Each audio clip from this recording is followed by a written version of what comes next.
परम प्रेम में श्री ठाकुर अनुकूल चंद्र जी के चरणों में मेरा कोटि कोटि प्रणाम। परम पूजनीय श्री बड़वा के चरणों में मेरा कोटि कोटि प्रणाम। परम पूज्यपाद श्री बड़दा के चरणों में मेरा कोटि कोटि प्रणाम। आचार्य देव के चरणों में कोटि कोटि प्रणाम। यहाँ उपस्थित ठाकुर जी के कर्मी, गुरु भाई, माताओं और जितने भी भक्त जन हैं, सबको मेरा जय गुरु। मुझे चाकन में आने में, जैसे अभी सानादा ने कहा, मुझे चाकन आने में बहुत अच्छा लगता है। अभी एक भजन हो रहा था प्रार्थना के पहले, जो मेरे प्रीतम से प्रीत करे मोहे प्यारा लागे रे। मुझे वही एहसास हुआ। आप लोग ठाकुर जी को इतना मानते हैं, इतने प्रेम करते हैं, इसलिए मुझे सब प्यारे लगते हैं। यहाँ हम सब उनके ही संतान हैं। कोई ठाकुर जी को पकड़ के चले या ना चले, हम पिता की बात को माने या ना माने, संतान तो हम हैं उनके ही। आज हम लोग सब यहां एकत्रित हुए हैं एक को केंद्र करके। एक है जिनको केंद्र करके हम सब लोग यहां हैं, वो है श्री श्री ठाकुर अनुकूल चंद्र, जिनको लेके ही हम लोग चल रहे हैं। ठाकुर जी कहते हैं, एक आदेश में चलते जो उनसे ही समाज हो। हम लोगों का ये जो समाज गठित हो रहा है, सिर्फ उनके ही आदेश पे चलने से हो रहा। जैसा कि मेरा परिचय दिया गया, मैं बॉर्न ब्रॉट अप ही देवघर में हुआ। मेरे दादाजी ठाकुर जी के पास आए थे। उसके बाद मेरे पिताजी श्री रामनंदन प्रसाद, वो सारा जीवन देवघर में ही व्यतीत किए। मेरा बचपन, मेरी पढ़ाई लिखाई स्कूल की और अर्ली कॉलेज की पढ़ाई लिखाई देवघर में ही हुआ। और मेरा नामांकन, जैसे कि बताए, मेरे दादाजी ही ठाकुर जी के पास गए थे और जाके पूछे थे कि ये रामनंदन, जिनका निकनेम लाल था, ये लाल का लड़का हुआ है, इसका नाम क्या होगा। ये देखिए 13 अक्टूबर 1960 की बात है। मैं एग्जैक्ट डेट और घटना बता रहा हूं, जो कि डॉक्यूमेंटेड भी है, सातवती पे भी निकला है, आलोचना प्रसंग में भी है। 13 अक्टूबर 1960 मेरे दादाजी हरिनंदन प्रसाद, मेरे पिताजी श्री रामनंदन प्रसाद ठाकुर जी के पास गए और जाकर निवेदन किया कि ये लाल का लड़का हुआ है, रामनंदन का लड़का हुआ है, नाम क्या होगा। तो ठाकुर जी बैठे हुए बोले, तुम्हारे पिताजी का नाम क्या है। मैंने मेरे दादाजी के पिताजी का नाम, तो बोले अंबिका प्रसाद, हरिनंदन प्रसाद, रामनंदन प्रसाद, फिर शिवानंद प्रसाद। थोड़ी देर रुक गए। मैं बताऊं, मैं ठाकुर जी को देखा हूं, सशरीर देखा हूं, इसलिए उनका हाव भाव बहुत गंभीर होता था। कभी कभी चेहरे पे चमक, कभी कभी चंचलता, कभी कभी पेनेट्रेशन इन आईज। गंभीर होके ऐसे रुक के बोलते हैं सुधानंद प्रसाद। तो वहीं पे देवी प्रसाद मुखोपाध्याय, देवीदा, जिनको हम लोग प्रेम से कहते हैं, वो बैठे हुए थे। बोला कि एक छेले दुटो नाम थाकबे ना की, इसका दो नाम होगा क्या। तो बोले ना, ये आसवे था नाम अंतर्यामी पुरुषोत्तम ठाकुर। मेरा नाम मेरे जन्म के पहले, मेरा जन्म 29 जनवरी 1962 को हुआ। ये घटना 13 अक्टूबर 1960 की घटना। देखिए ठाकुर जी के बारे में, उनका जीवन दिव्य जीवन है। उनके दिव्य जीवन और वाणी अनंत है, इसको इतने कम समय में कहा नहीं जा सकता। बट उनके जो दिव्य जीवन की जो झलकियां हैं, वो एक ग्लिम्पसेस है उनके लाइफ की। वो घटना हम लोग को जानना चाहिए, हम लोग को समझना चाहिए। और उस घटने के जरिए वो जो वार्तालाप होता था लोगों के साथ, उस वार्तालाप के जरिए ही हम उनके व्यक्तित्व को हम पहचान पाते थे। ठाकुर जी का जो व्यक्तित्व है, जब हम लोग जो लोग यहाँ दीक्षा लिए हैं, नाम करते हैं, उस समय उनके व्यक्तित्व की, उनकी पर्सनैलिटी की, उनका हाव भाव का, उनके सोच के बारे में हम लोग सोचकर ध्यान करते हैं। उनका व्यक्तित्व क्या था? ठाकुर जी के पास, जैसे कि आप सब लोग जानते हैं, ठाकुर जी इस धरती पर 81 ईयर्स तक रहे। पावना में जन्म हुआ उनका, फिर वो 1946 में वो देवघर में आए, और देवघर और पावना में दोनों जगह देश के ज्ञानी गुणी व्यक्ति, उस समय के बड़े बड़े राजनेता, साहित्यकार, वैज्ञानिक जो भी थे, बड़े लोग, वो ठाकुर जी के पास आए थे और बहुत तरह के क्वेश्चन उन्होंने ठाकुर जी से किया था। ठाकुर जी के पास गांधी जी आए, डॉक्टर राजेंद्र प्रसाद आए, लाल बहादुर शास्त्री आए, बड़े बड़े वैज्ञानिक DS कोठारी आए, और बहुत तरह का साहित्यकार शरद चंद्र चट्टोपाध्याय, और ऐसे बहुत बड़े बड़े लोग आए और बहुत तरह का क्वेश्चन किया। उन्होंने एक बार बहुत ही ज्ञानी गुणी व्यक्ति और हमारे देश के लोकसभा के अध्यक्ष थे, पहले और दूसरे अध्यक्ष थे अनंतनाथ अयंगर साहब, जो कि दक्षिण भारत के थे और बहुत ही ज्ञानी व्यक्ति थे। वो धर्मशास्त्र का बहुत ही अध्ययन किया था। उन्होंने ठाकुर जी की बहुत सारी किताबें पढ़ी। पढ़ने के बाद उनको लगा कि ये अनुकूल चंद्र तो कोई साधारण व्यक्ति लगता नहीं है। ये जीसस क्राइस्ट की बात, ये भगवान कृष्ण की बात, ये भगवान राम की बात, गौतम बुद्ध की बात किस तरह से बोलते हैं, एज इफ ये लगता है कि यही थे क्या। उनको एक बार दर्शन करने का मौका मिला, वो ठाकुर जी के सामने गए और दर्शन करने के बाद, उनको प्रणाम करने के बाद उन्होंने पूछ ही दिया ठाकुर जी से। ठाकुर जी से उन्होंने पूछा, आप कौन हैं? May I know who are you? आप भगवान राम के रूप हैं, कृष्ण के रूप हैं, जीसस क्राइस्ट के रूप में हैं, गौतम बुद्ध के रूप में आप हैं कौन? एकदम डायरेक्ट क्वेश्चन। देखिए ठाकुर जी का सरल और सहज जवाब क्या था। ठाकुर जी बोले, गंभीर होकर बोले, मैं कौन हूं मैं नहीं जानता, लेकिन मैं इतना ही जानता हूं कि मेरी मां का नाम मनमोहिनी देवी है और मेरे पिताजी का नाम शिवचंद्र चक्रवर्ती है, और मेरा जन्म हुआ है मनुष्य का दुख दर्द दूर करने के लिए, और मैं मनुष्य के दुख दर्द का कारण भी जानता हूं और उसके कारण का निवारण भी जानता हूं। ये ठाकुर जी का सरल और सहज एक आंसर था। मेरे दादाजी 1950s की बात है, अर्ली 50s की बात है, ठाकुर जी के पास बैठे हुए थे और बहुत तरह की चर्चा चल रही थी। वहीं पे कृष्ण प्रसन्न भट्टाचार्य, जो एक वैज्ञानिक थे, सीवी रमन के स्टूडेंट थे, वो उनसे ठाकुर जी से बहुत क्वेश्चन पूछते थे। वो ठाकुर जी से क्वेश्चन पूछ रहे थे। कभी कभी ठाकुर जी बोलते हैं, जीसस क्राइस्ट ने, देखो तो बाइबल में ऐसा कहा है क्या, देखो तो गौतम बुद्ध ने ऐसा कहा है क्या। ये सारे ऐसे चर्चा चल रही थी। मेरे दादाजी बैठे सुन रहे थे, उस समय नए नए आए थे, अर्ली 1950s की बात है, अर्ली 50s की बात है। बैठे बैठे वो सोच रहे थे। देखिए उनके मन में ये भाव आ रहा था, ये कौन व्यक्ति है, नंगे बदन धोती पहने बैठे हैं और ऐसे बात बोल रहे हैं, ये कौन है भाई।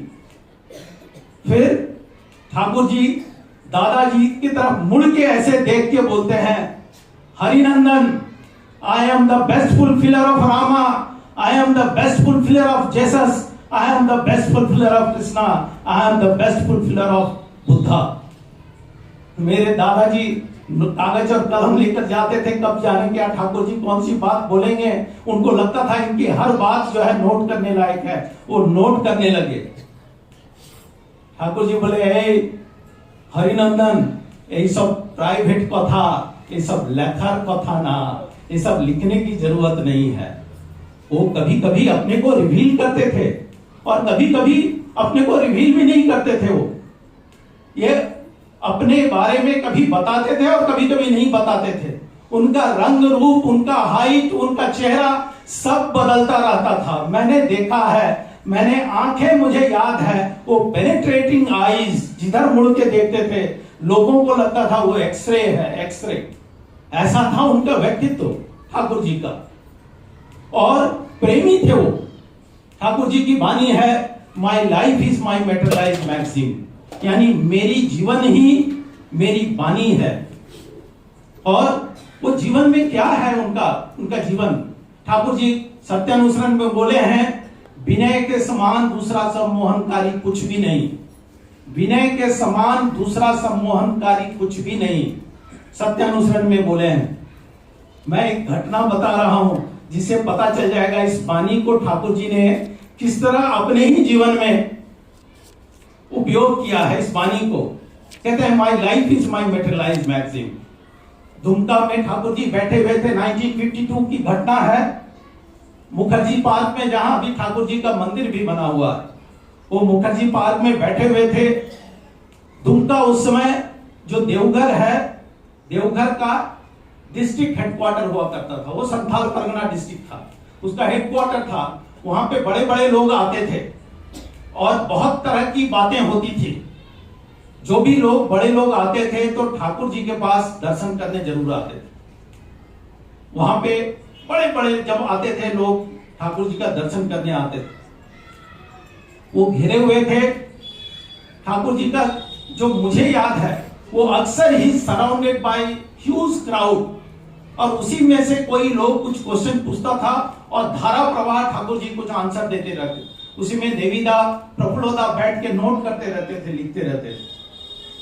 इसी दरमियान में बैठे हुए थे वहां के मिनिस्टर, बिहार के मिनिस्टर आए थे और भी कुछ लोग आए हुए थे। सब बैठे हुए थे, ठाकुर जी से कथोपकथन चल रहा था। इसी बीच में एक नंगा व्यक्ति, नंगा मतलब शरीर से नंगा, कुछ पहना हुआ था नीचे, और वहां का आदिवासी संथाली, जो देख के लगता था कि वो कोई और अभी आदिवासी, ऐसा ठाकुर जी के पास आया और हाथ जोड़ते हुए आके पूरा प्रणाम किया। ठाकुर जी उठकर, झुककर ऐसे करके प्रणाम किए। और जब प्रणाम करने के बाद जब उठा, उठ के बोलता है, मैं आपका दर्शन करके धन्य हुआ। ठाकुर जी बोलते हैं, मैं आपका दर्शन करके धन्य हुआ। बोलता है, ऐसे कैसे? आपके पास इतने बड़े बड़े लोग आते हैं, कितने नामी गिरामी लोग आते हैं, आप महान हैं, मैं क्या हूं? मैं तो एक तुच्छ इंसान हूं, मेरा दर्शन करके आप कैसे धन्य हुए? बोले, तुम्हारा जैसा एक व्यक्ति से मिलने का मौका मिला मुझे, ये मेरा सौभाग्य की बात है। देखिए ठाकुर जी की विनय, ये जो विनय स्वरूप है, ये जो प्रेममय है, एक व्यक्ति को कितना महत्व देते हैं।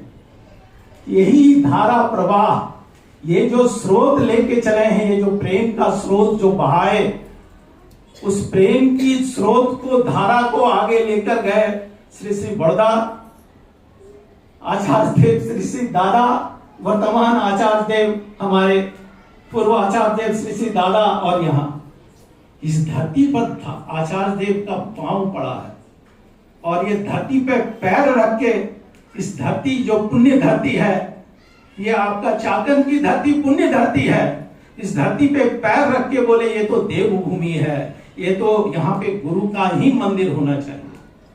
गुरु होते हैं भगवान की साकार मूर्ति। हम चाहे जितनी भी देवी देवता का पूजा करें, कहते हैं, ठाकुर जी कहते हैं, गुरु की पूजा किए बिना होती क्या किसी देव की पूजा?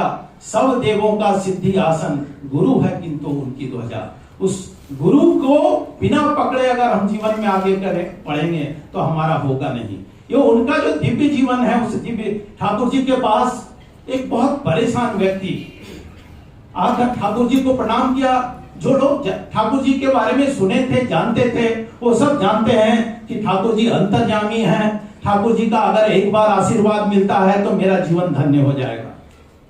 अब देखिए ठाकुर जी कैसे लोगों को कैसे उद्बुद्ध करते थे, लोगों को कैसे बताते थे।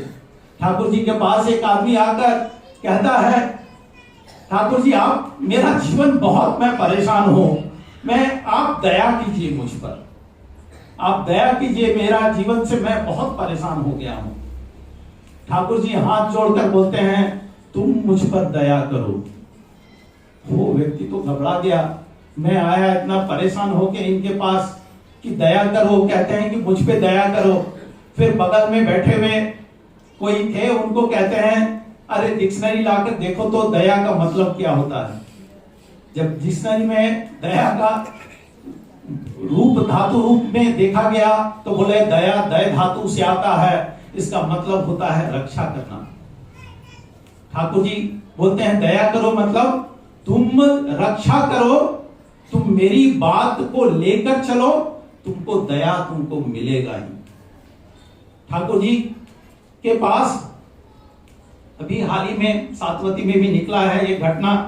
4-5 अदीक्षित व्यक्ति ठाकुर जी के पास आया, आके कहता है कि अभी हाल ही में रेल दुर्घटना हुई थी, उस रेल दुर्घटना में उस डब्बे में जितने भी व्यक्ति थे, सारे के सारे व्यक्ति ने अपना जीवन गंवा दिया, लेकिन एक व्यक्ति जो आपका दीक्षित था, आपका फॉलोअर था, वो बच गया। ऐसा तो इसका मतलब ये हुआ कि आपको जो मानता है आप सिर्फ उसकी ही रक्षा करते हैं, आप तो सबके परमपिता हैं, आप ऐसा क्यों किए। ठाकुर जी बगल में देवीदा बैठे हुए थे, देवीदा को बोले कि जाओ बात करो उनसे। देवीदा उस 5 लड़का जो आया था आके पूछते हैं, तुम लोग क्या न्यूज सुनते हो।